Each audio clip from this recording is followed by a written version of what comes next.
In studio with the Admiral Bill Stubblefield. Good morning. Good morning again, Rob. I was trying to do two things. I'm not very good at multitasking, so I'll stick with one thing. Good morning, Rob. One thing. I didn't think I would panic you by saying good morning to you. We give him one job. One shot. Just say good morning. It's all good. Feels like he was overly stressed on that one. Yeah, Wayne was giving me some tutorial 101, and You got behind. I got behind. Yeah. I got them lost. I mean, that's what I do. Get people confused. You never know day to day. You just don't. Also, Maria Lawrenson is here. Good morning. Good morning. I have to say, well, I'll let you introduce our guest first. That'd be Delegate Wayne Clark. Good morning, Wayne. Good morning. And now I have to say, we have a chaplain at Hospice of the Panhandle whose name is Wayne Clark. So that's one of those things when you go to contact somebody, either text them or email them. I'm never sure if I'm emailing you or our chaplain at Hospice. So Wow, there's two people two in the Wayne Eastern Clarks. Panhandle with an incredible name. There you go. Bruce There you go. Wayne and Clark Kent. That's right. There you go. Superhero Both name. ends. And you might be getting some religious emails in the near future too. I might be getting some. Yeah. Maria was preparing you for that. There you go. How are things at the golf course with these 70-degree days, Wayne? A lot better than it was early in April. But it's been kind of a brutal winter, probably one of the worst winters we've been through. And luckily for us, March was relatively good, and we were able to make up some ground. And however, April is when we start most of our major maintenance on the golf course, aerifications and all that stuff, and we kind of rely on good weather and a warm soil temperature for the grass to grow and heal from all that. And this year it's been really slow, so it's been harsh. I'm surprised you said it's been harsh, Wayne. I had just the opposite sensation. I know to the west of us, to the north of us, to some degree to the south of us, it's been brutal. But we did not have much here. No, we didn't. And for a golf course, quick little, we don't mind a snow cover. Yeah. But we don't want that snow cover to last more than 5 days, because then what happens is when the snow starts to melt, it melts from the ground up, and you get this little vapor barrier. And in that vapor barrier, you get a thing called snow mold, and it really affects the grass. But when you get that little 5-day snow cover, all the older grass kind of dies off, and the newer grass gets an opportunity to retake itself. So you're constantly, Churning the grass. churning the grass. That's But, fascinating. I did not learned know that. something today. Yeah. Yeah. Grass science. grass science, agronomy. Exactly. Ooh, look at that! I have a big word. Take that, John. So Wayne, what do you think? I feel like it's been incredibly windy this spring. I would imagine that golfers, those that I know somewhat well, just think, oh, I don't want to go out when it's 40, 50 mile per hour winds, So that has to hurt to some degree too. It does. Yes? It does. Weather is on the golf course. Weather, so that's what we live by. Mm-hmm. I mean, I look at the weather every single day and look at it 10, 15 days in advance. Speaking of the wind, Joel Pyron and I went down to Trump National on Monday and played in a PGA section event, and Trump National is right there on the Potomac, and 25, 30 mile an hour winds. It takes a beat on you. It's hard to adjust how to hit the golf ball in order to keep it in play, and just simple things like putting. The wind will make the ball move. Did you watch the Masters this year? I was driving home during it, so luckily I was able to listen to it on the radio. And then by the time I got in my house about 8:30 Sunday night and settled down, the replay came on. Yeah. So even though I was exhausted, I heard it on the radio, so then I wanted to see it, so I stayed up till 1:30 in the morning watching it. That final Sunday was as good as any Sunday at the Masters I can remember. I got to say, just the ups and downs of the golf course, and the ups and downs of the pressure that those guys are in. I mean, I could not imagine having to hit some of those shots they had to hit under that pressure. I can't imagine when you see them lined up at a tee box and there are people maybe 15 feet to the sides, about 50 yards down, I would hit him. I guarantee you, I would duck hook my tee shot and take somebody out. Well, that's funny you say that, because we're big Hilton Head fans, and we were watching the RBC this past weekend, and like, people are watching the golfers go by and trying to fist bump them, and I'm like saying to my son, "What are they doing?" He's like, "People are stupid, is what they are."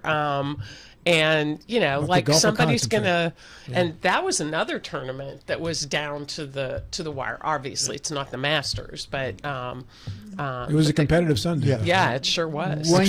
When you said you listened to the Masters and then came back and watched the video, and I agree with Rob. I thought the Sunday of the Masters was the most exciting golf day I'd ever seen.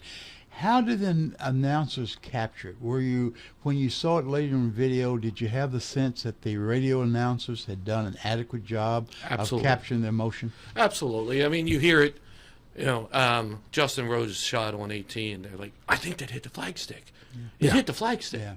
And you're like, now, as a golfer, you can visualize, a 150-yard shot hitting, and you watch it enough, you know where the whole location is every year on Sunday. Yeah. And you're like, okay, well, that hit right on the front edge and took one hop, hit it, and it's probably 8-9 feet, a little bit right of the flag, coming on a downhill, which is a nasty-looking putt. But it was so exciting. And then Rory comes in and just hits it, spins it off the hill right back inside of him. It's like you're hearing it, you're seeing it. The commentators, they know the game of golf so well that that they can explain it, and then when you see it, the only difference is when you see it, you get, even though I knew it was going to happen, I still get the kind of goosebumps and chills. If I was king of the free world, my first edict would be anybody at a golf tournament who yells, "Get in the hole!" after the golfer hits the shot, you're ejected for life. There's no bringing you back. But not cutting the heads off. I would not go that far. I'm okay with decapitation is not my strong suit at this time. Do they get cake on the way out? Let them eat cake. I had to throw that. Wayne, let's talk legislative stuff here. There will be no amusement tax. No amusement tax. Ever. No sales tax at this time. At this time. At this time. Is that something you think is still alive for future discussions? I will say this. I would have been 100% okay with counties voting a 1% sales tax. Via referendum. Via referendum. With a small swap on that. That is, the state sales tax goes to 5. So it's not a net increase. Correct. But the state would never agree to lower to 5 unless this taxation from the data centers is kicking in more money than they can use. Potentially. But once they started looking at the amusement tax, that's, I was on the radio, a couple weeks ago. You were on with us. Yeah. No, the amusement tax, I couldn't stand for. You would, and part of that would be because the business that you're in. Nope. I understand the amusement tax because of the business I'm in. Mm-hmm. I understand it. But majority of it is because of my role in the legislature as chairman of tourism. I have to protect my hospitality industry. Well, that was my point. Yeah. Right? You were in the hospitality business. Correct. Right? Correct. And Jefferson County is a huge hospitality county. Absolutely. It's a very service-directed county. Yeah. And do you believe that 1% sales tax, or 1% for amusement, would be that detrimental to the business? Absolutely. I'm surprised. You'd be surprised at how specific people get when they're traveling in regards to looking at expenses for things.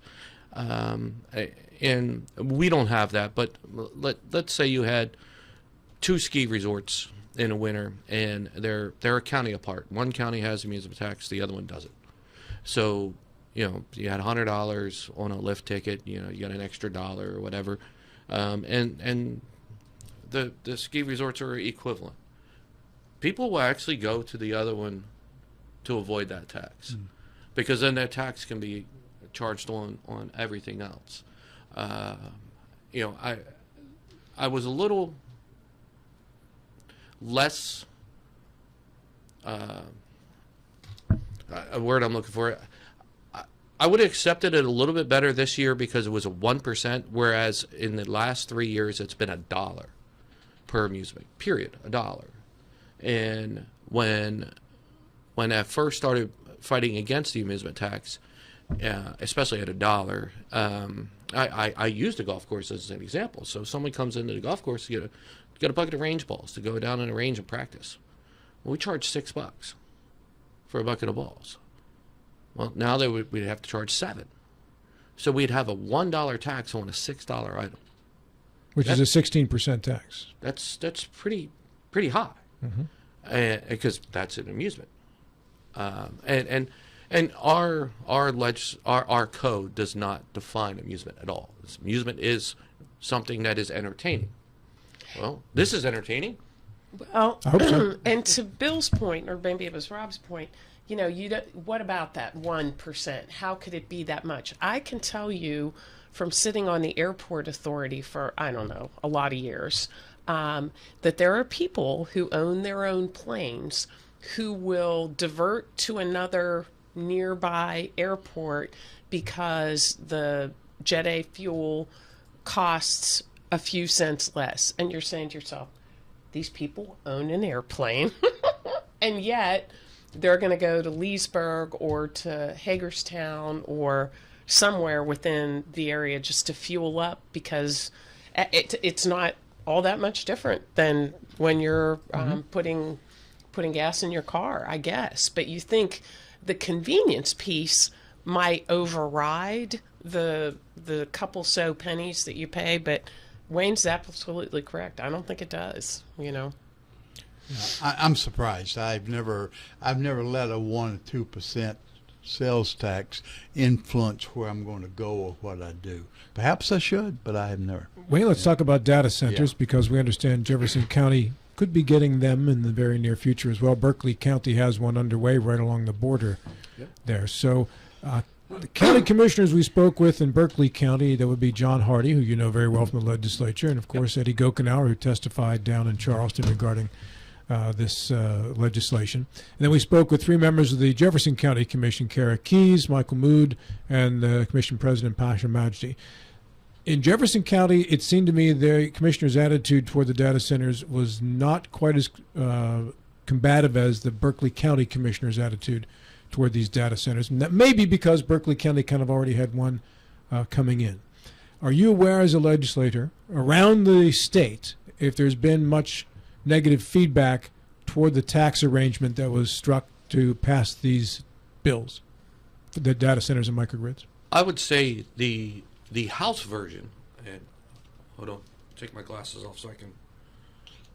The House version, as that came out, had some negative impacts overall statewide, because there was relatively no money going locally. It was 0% at one point. Correct. And I mean, there was some money with Grid Stabilization Act and some other things, but it wasn't going to the county commissions.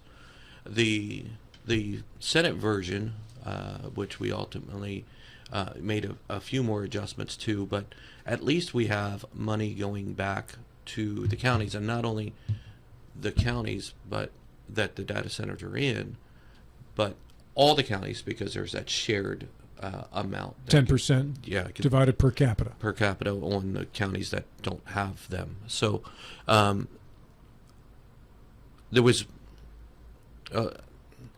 we heard more negatives from the Eastern Panhandle than we did in other parts because some folks areas were like, well, we don't have 2,500 acres of flat land for something like this to come into, so we're not even in the ballpark, so no sense in running up the flagpole about this.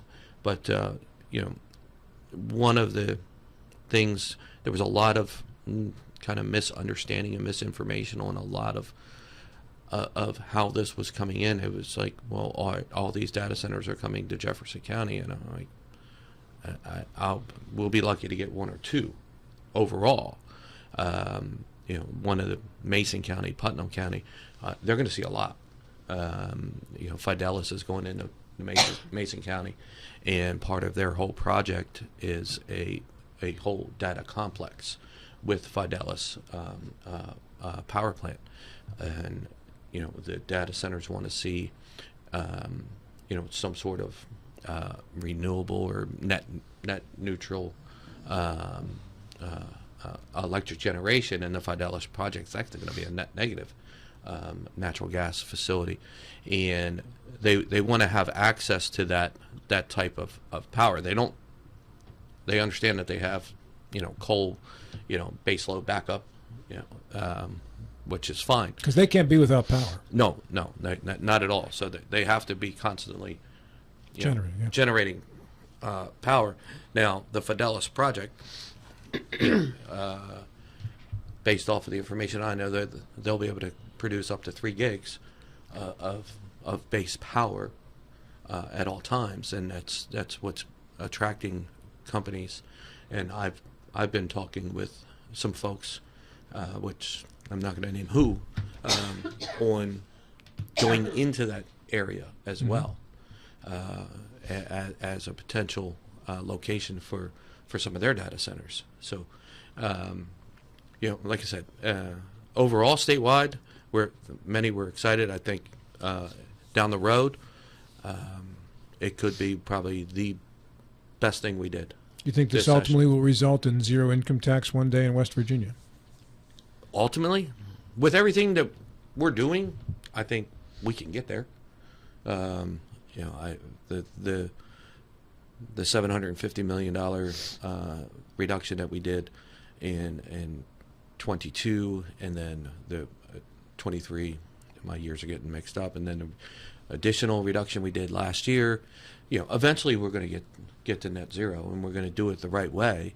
Unlike Tennessee, right? Tennessee dumped it and then never changed their spending, and ultimately had to do tax swaps later down the road because they were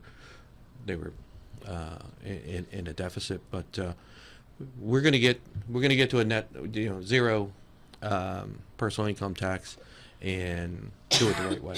Before we run out of time, go ahead and hit some of the legislation you had passed this year. Yeah. So obviously you had a very big ABCA reform bill again that passed on the last bill of the session at 11:51.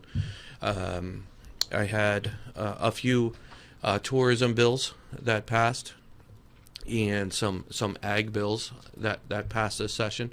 Unfortunately, I lost my dietitian's compact, and that's okay. We'll reintroduce it next year. It was a tag along from Megan's Law that we passed in 22, and what it would have done is increase the amount of dietitians available in the state to help with our kids, and including telehealth, telemedicine.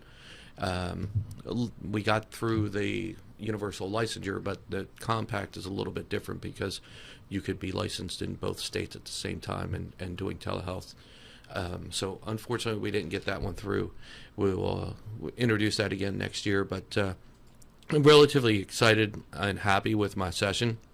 Getting the opportunity to chair a committee this year, and just my committee, we passed 15 bills out of committee that went to the floor. Of those 15, 12 of those passed the House. Of those 12, 8 of those became law. So my committee did an outstanding job. I ended up getting 9 bills through on my legislative session that became law myself. And I think overall the Eastern Panhandle folks did an outstanding job of fighting for the Eastern Panhandle and working for the Eastern Panhandle. I had said the other day at the Eastern Panhandle Business Association, I said it's pretty impressive when you have a standing 5:30 Eastern Panhandle caucus and you get there and there's 2 people there because everybody's in committee or everybody's doing work because everybody's working, and that makes it great that everybody's active doing things and fighting for our area. So again, we have a great group of legislators that represent the Eastern Panhandle down in Charleston. Bill, you were sitting on a question. Yeah, I've sent on a couple of questions. Going back to your committee, which committee are you on, or which committee do you chair? And give us some specifics of the 8 or 9 that got the assignment. Yeah, I chair the Committee on Agriculture, Commerce, and Tourism. Okay. And I also sit on Health Committee. Okay. All right.